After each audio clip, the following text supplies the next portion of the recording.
Hello everyone, আগের ভিডিওতে আমরা অ্যাস্থেমা নিয়ে ডিটেলসে আলোচনা করেছিলাম।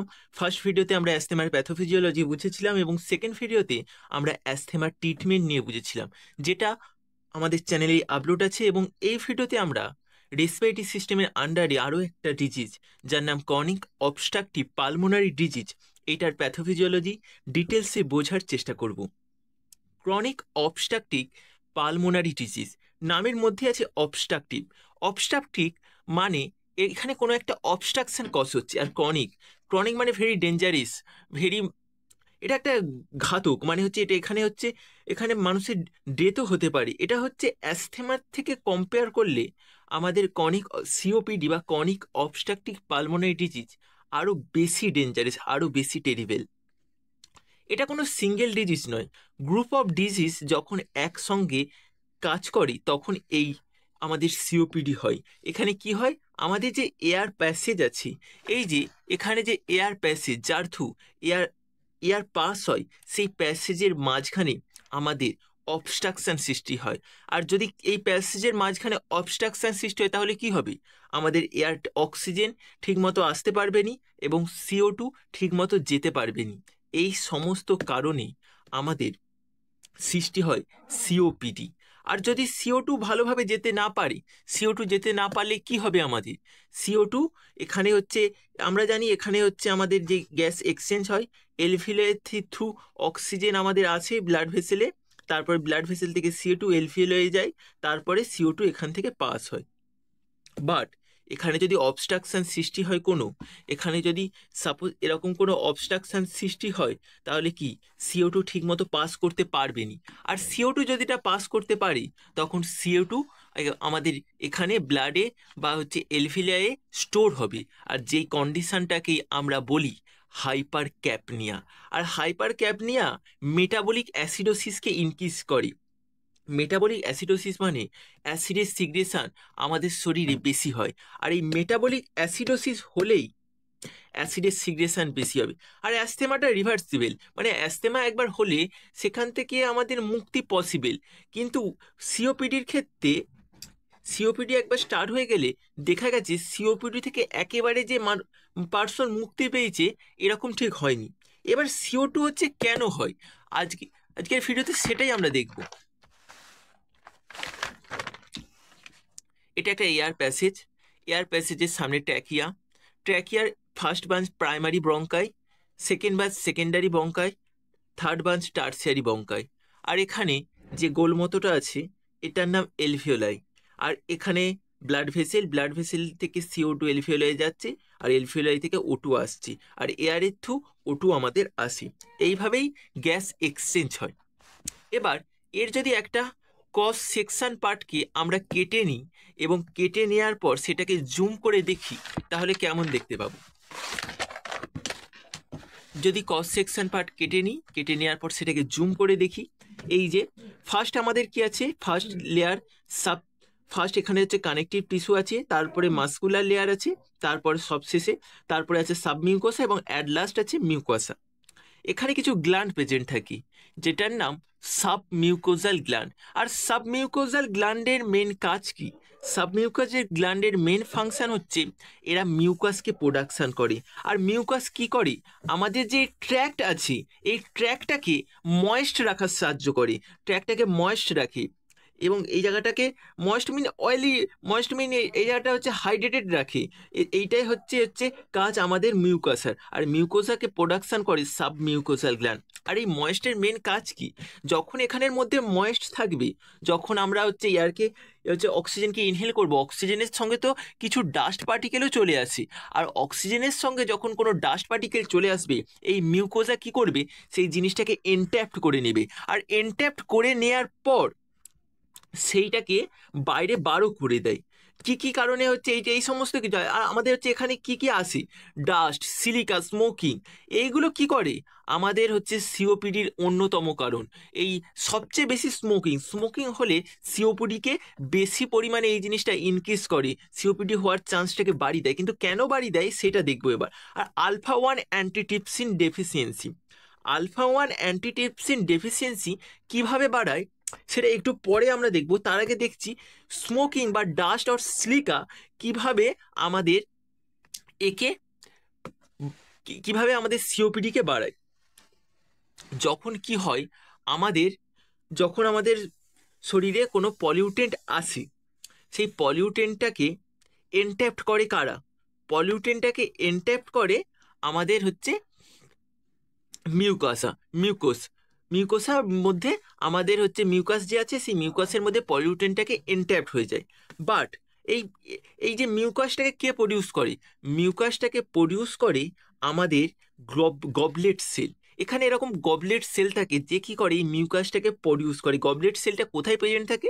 আমাদের রেসপিরেটরি ট্র্যাক্টের মধ্যেই, ওই আমাদের বঙ্কায়ের মধ্যেই এই গবলেট সেল প্রেজেন্ট থাকে। আর এই গবলেট সেলের আপার সারফেসে এরকম সিলিয়া প্রেজেন্ট থাকে। আর এই সিলিয়াগুলোর কাজ কি? আর এই সিলিয়াগুলোর মেন কাজ হচ্ছে, যখন আমাদের পলিউটেন্ট ড্যামেজ, সিলিয়াগুলোর মেন কাজ যে মিউকাসটা প্রোডাকশন হচ্ছে, এই মিউকাসটাকে ইকুয়ালি ডিস্ট্রিবিউট করে দেয়। এটা একটা ব্রাশের মতো কাজ করে, তুলির মতো কাজ করে, যেটা কি করে ইকুয়ালি ডিস্ট্রিবিউট করে দেয় মিউকাসটাকে। বাট যখন পলিউটেন্ট আসছে, আমাদের হচ্ছে সিগারেট বা হচ্ছে কোনো স্মোকিংয়ের কারণে যখন পলিউটেন্ট আসছে, এই পলিউটেন্ট কি করে এই সিলিয়াগুলোকে ড্যামেজ করে দেয়। আর সিলিয়াগুলো ড্যামেজ হয়ে গেলেই কি হবে? আমাদের ইকুয়ালি ডিস্ট্রিবিউট হতে পারবে না মিউকাসটা। মিউকাসটা কি হবে? এক জায়গায় থাক্কা হয়ে যাবে, মানে মিউকাসটা এক জায়গায় স্টোরেজ হয়ে যাবে, এক জায়গায় অ্যাকুমুলেট হয়ে যাবে। আর মিউকাসটা এক জায়গায় যদি অ্যাকুমুলেট হয়ে যায়, মিউকাস প্লাগ ফর্মেশন করে ফেলে, তাহলে কি হবে? মিউকাসটা এখানে এরকম স্টোর হয়ে যাবে। এই যে মিউকাস স্টোর হয়ে গেছে, এখানে স্টোর হয়ে গেছে। আর মিউকাস স্টোর হয়ে গেলে কি হবে আমরা জানি। এই যে কি, এটা আমাদের এলভিওলাই, আর এলভিওলাই এটা ব্লাড ভেসেল। আমাদের এখান থেকে অক্সিজেন আসছে, অক্সিজেন আসার ফলে এই এলভিওলাই থেকে, এলভিওলাই তো অক্সিজেন আমাদের ব্লাড ভেসেলে যাচ্ছে, আর ব্লাড ভেসেল থেকে CO2 এলভিওলাই আসছে, তারপর এলভিওলাই তো CO2 বাইরে বেরিয়ে যাচ্ছে। বাট এখানে যখন মিউকাসের প্লাগ হয়ে যাবে, মিউকাসের অবস্ট্রাকশন হয়ে যাবে, তখন এইটা তো ভালো মতো হবে নি। তাহলে কি হবে? এক নম্বর অক্সিজেন ডেফিসিয়েন্সি হবে, অক্সিজেন তো আসতে পারছে নি। দু নম্বর কি হবে? কার্বন ডাইঅক্সাইড যেতে পারছে নি, কার্বন ডাইঅক্সাইড এলভিওলাইতে স্টোর হয়ে যাচ্ছে। তখন কি হবে? আমাদের হাইপার ক্যাপনিয়া হবে। আমরা প্রথমেই পড়েছিলাম কিভাবে হাইপক্সিয়া, হাইপার ক্যাপনিয়া হয় আমাদের সিওপিডির ক্ষেত্রে। আর তাছাড়াও এখানে কি আমাদের হাইলি একটা চান্স থাকে এই সমস্ত ক্ষেত্রে নিউমোনিয়া হওয়ার। কারণ এই যে প্লাগটা ফর্মেশন হয়, এই প্লাগ ফর্মেশন হওয়ার কারণে কিছু কিছু ব্যাকটেরিয়া আছে এটাকে ফিড হিসাবে নেয়।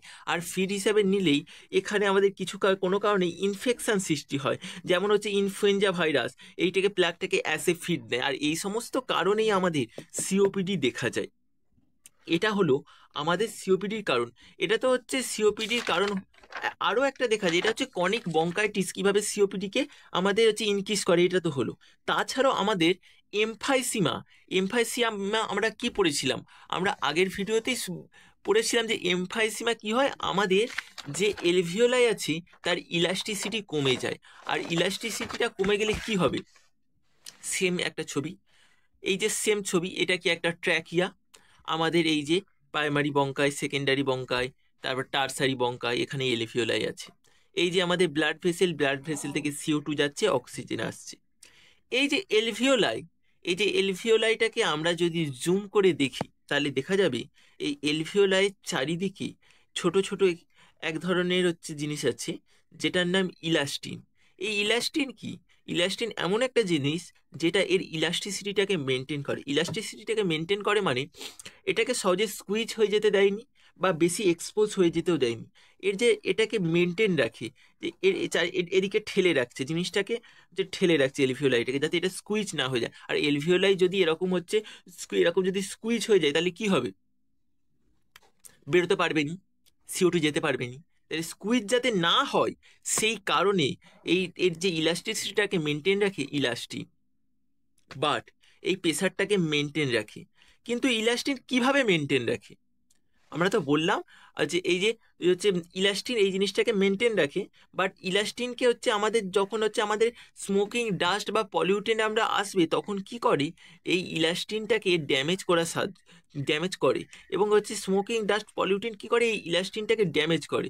যদি দেখি কিভাবে ড্যামেজ করে, দেখা যায় যে এই যে ইলাস্টিন, সাপোজ এখানে একটা পলিউটেন্ট এসছে, পলিউটেন আসার পর এখানেও তো আমাদের ম্যাক্রোফেজ থাকে। আমরা কি জানি, ম্যাক্রোফেজ ইমিউন সিস্টেমের পার্ট। এ কি করে, ম্যাক্রোফেজ আমাদের কি করে, আমাদের বডিকে প্রোটেক্ট রাখে সমস্ত অ্যালার্জেন থেকে। বাট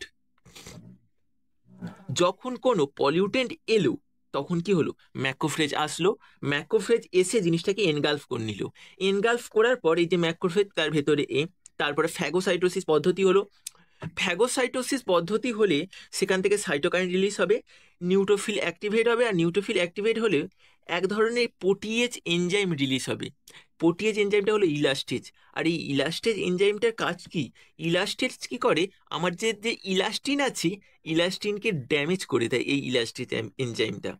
আর ইলাস্টেজ এনজাইম ড্যামেজ হয়ে গেলে কি হবে, ইলাস্টেজ এনজাইমটাকে হচ্ছে যে ড্যামেজ করে দেয় ইলাস্টিনকে, তাহলে কি হবে, এইটার হচ্ছে আমাদের যে এটা এর ইলাস্টিসিটিটা মেনটেন থাকবে নি। আর ইলাস্টিসিটিটা তো মেনটেন রাখাটা দরকার।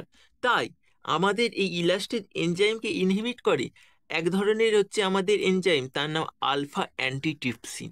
আর ওই করেই ফার্স্টে বলেছিলাম কিভাবে আলফা 1 অ্যান্টিট্রিপসিনের ডেফিসিয়েন্সি আমাদের কজ করতে পারে, যে আমাদের সিওপিডিকে কজ করতে পারে। আর আলফা 1 অ্যান্টিট্রিপসিন না থাকলে কি, ইলাস্টেজ এনজাইমকে ইনহিবিট করার জন্য কেউ থাকছে নি। আর তখন ইলাস্টেজ এনজাইম খুশি খুশি যাচ্ছে, গিয়ে আমাদের ইলাস্টিনকে ড্যামেজ করে দিচ্ছে।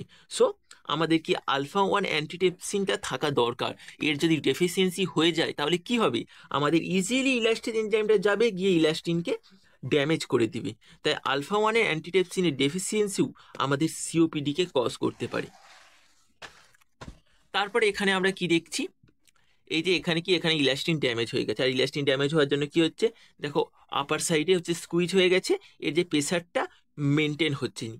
এখানটা দেখলে দেখা যাবে যখন আমরা অক্সিজেনকে ইনহেল করি, অক্সিজেনকে যখন ইনহেল করি তখন ওটুর ক্ষেত্রে প্রেসার তেমন লাগেনি, হালকা ওটু চলে এলো। কিন্তু যখন আমরা এক্সেল করি তখন প্রেসারটা একটু বেশি দিই।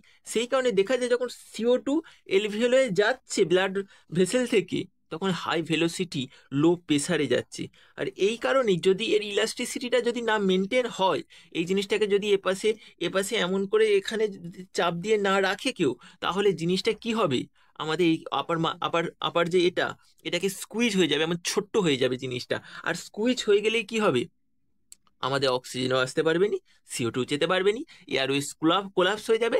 আর কোলাপস হয়ে গেলেই হাইপক্সিয়া হাইপার ক্যাপনিয়া হবে। আমরা তাহলে কি দেখলাম, কিভাবে বঙ্কাইটিস, কিভাবে আমাদের এমফাইসিমা আমাদের কজ করতে পারে। বঙ্কাইটিসের ক্ষেত্রে আমাদের কি, দুটো ক্ষেত্রে বঙ্কাইটিস এমফাইসিমা দুটো ক্ষেত্রেই আমাদের অবস্ট্রাকশন হচ্ছে, কিন্তু অবস্ট্রাকশনের প্রসেস আলাদা। বঙ্কাইটিসের ক্ষেত্রে কি হচ্ছে, আমাদের প্লাকটা এক জায়গায় ডিপোজিট হয়ে যাচ্ছে, মিউকাসের প্রোডাকশন বেড়ে যাচ্ছে, অন্যদিকে আমাদের যে সিলিয়াগুলো ড্যামেজ হয়ে যাচ্ছে, যার জন্য ইকুয়ালি ডিস্ট্রিবিউট হতে পারছে না মিউকাসটা, আর সেই যার কারণে এক জায়গায় স্টোর হয়ে যাচ্ছে। বাট এমফাইসিমার ক্ষেত্রে কি দেখলাম, এর ইলাস্টিসিটিটা লস হচ্ছে, যেই কারণে এয়ারওয়েজ কোলাপস হয়ে যাচ্ছে, সেই কারণে হাইপক্সিয়া হাইপার ক্যাপনিয়া সৃষ্টি হচ্ছে। হাইপার ক্যাপনিয়া মানে কার্বন CO2 লেভেল এখানে বেড়ে যাচ্ছে। আর হাইপার ক্যাপনিয়া হলেই কি প্রথমে বলেছিলাম, আমাদের মেটাবলিক অ্যাসিডোসিস বেড়ে যাবে। তাহলে আমাদের রেজাল্টেন্ট এফেক্ট কি আসবে, পালমোনারি আর্টারি, এই যে এখানে হচ্ছে আমাদের কি ক্রনিক বঙ্কাইটিসের ক্ষেত্রে এখানে হচ্ছে এক ধরনের প্লাগের, মিউকাসের প্লাগের হয়েছে, স্টোর হয়েছে, এখানে মিউকাস প্লাগ অ্যাগ্লোমেরেট হয়েছে। আর এই ক্ষেত্রে কি আমাদের স্কুইজ হয়ে গেছে, এই যে এখানটা স্কুইজ হয়ে গেছে। বাট আমাদের নিয়ম, যখনই এখানে অবস্ট্রাকশন সৃষ্টি হবে, অটোমেটিকলি যেই আর্টারির, যেই হচ্ছে আমাদের পালমোনারি আর্টারির থ্রু অক্সিজেন CO2 যাচ্ছিল, সেই ওয়েটা, সেই পথটাও আস্তে আস্তে সরু হয়ে যাবে। কেন সরু হবে, কেন, কারণ এখানে তো অবস্ট্রাকশন অলরেডি ক্রিয়েট হয়ে আছে। তাহলে এখান থেকে আমাদের হচ্ছে ব্লাড গিয়েও লাভ নেই, কারণ আলটিমেট এখানে গিয়ে তো আটকে যাবেই, এখানে গিয়ে তো আর যেতে পারবেনি অক্সিজেনটা। সো এখানে অটোমেটিকলি এরকম স্কুইজ হয়ে যায়। আর এই অটোমেটিকলি স্কুইজ হয়ে গেলে কি হবে, আমাদের এখানে পালমোনারি যে আর্টারি, সে যদি ছোট হয়ে যায়, আমাদের কি হবে, স্মুথ মাসেলের ছোট হয়ে গেলে আমাদের পালমোনারি ভ্যাসো কনস্ট্রিকশন দেখা যায়। আমরা যদি দেখি, দেখা যাবে আমাদের যে হার্টের পড়েছিলাম, আমাদের যে রাইট ভেন্টিকেলের থ্রু অক্সিজেনেটিভ ব্লাড যাচ্ছে, তারপরে আবার সুপিরিয়র ভেনা কাভা থ্রু আসছে, দিয়ে এরকম কিভাবে সার্কুলেশন চলছে সেটা আমরা দেখেছিলাম। এখানে সেম জিনিসটা দেখা যায়, যে আমাদের এই পালমোনারি আর্টারির থ্রু এখানে যেহেতু অবস্ট্রাকশন ক্রিয়েট হয়ে গেছে, পালমোনারি আর্টারিও মুখও ছোট হয়ে যাচ্ছে, আর যার কারণে আমাদের কি হচ্ছে, পালমোনারি ভ্যাসো কনস্ট্রিকশন বা হাইপার টেনশন কজ হচ্ছে। তাছাড়া এখানে কি হচ্ছে, ছোট হয়ে যাওয়ার কারণে এখানে হচ্ছে আমাদের হচ্ছে এই জিনিসটা ছোট হয়ে যাওয়ার কারণে হার্টকে আমাদের হার্টের যে রাইট ভেন্ট্রিকেলকে বেশি পরিমাণে ওয়ার্ক করতে হচ্ছে, বেশি পরিমাণে পাম্প করতে হচ্ছে। আর বেশি পরিমাণে কোনো জিনিস কাজ করলেই কি হবে, এখানে কি মুখ জাম হয়ে আছে, মুখ জাম হয়ে আছে মানে কি হচ্ছে আমাদের হচ্ছে ঠিক মতো যেতে পারছে নি, হচ্ছে তার সেই কারণে এটাকে পুশ করতে গেলে বেশি পরিমাণে ফোর্স দিতে হচ্ছে আমাদের হার্টকে। হার্ট যখন বেশি পরিমাণে কাজ করবে তখন আমাদের কি হবে, হাইপারট্রফি। হাইপারট্রফি মানে কি আমরা আগে জেনেছিলাম, হচ্ছে হচ্ছে অ্যাট্রফি মানে আমাদের ভেন্ট্রিকুলার অ্যাট্রফি বা হাইপারট্রফি দেখা যায়। এর মানে হচ্ছে আমাদের এক হচ্ছে রাইট ভেন্ট্রিকেলের মাস বেড়ে যাবে, জিনিসটা ফ্ল্যাপি টাইপের হয়ে যাবে, যে আর জিনিসটা আর হচ্ছে আমাদের ব্লাডকে ঠিক মতো পুশ করতে পারবে না। এখানে কি resultant effect CHO congestive heart ফেলিওরও এই ক্ষেত্রে দেখা যায়। তাহলে এখানে একটা মেনটেন করা হয় V/Q, ভি সমান ভেন্টিলেশন, মানে এখান থেকে যতটা অক্সিজেন আসছে, কিউ মানে পারফিউশন, এখান থেকে যতটা CO2 যাচ্ছে, এই যে এর যে এটা এটা মেনটেন রাখা দরকার আমাদের 0.8, এটা মেনটেন রাখার চেষ্টা করে বডি। তাহলে এটা কি, এটা আমাদের পুরোপুরি প্যাথোফিজিওলজি হলো। নেক্সট ভিডিওতে আমরা কি দেখব, আমরা দেখব যে কিভাবে এর ট্রিটমেন্ট আমরা করতে পারি এবং এই ট্রিটমেন্টের ক্ষেত্রে কী কী ড্রাগ ইউজ হয় সেই জিনিসটা দেখব। আজকের ভিডিও এতটুকুই।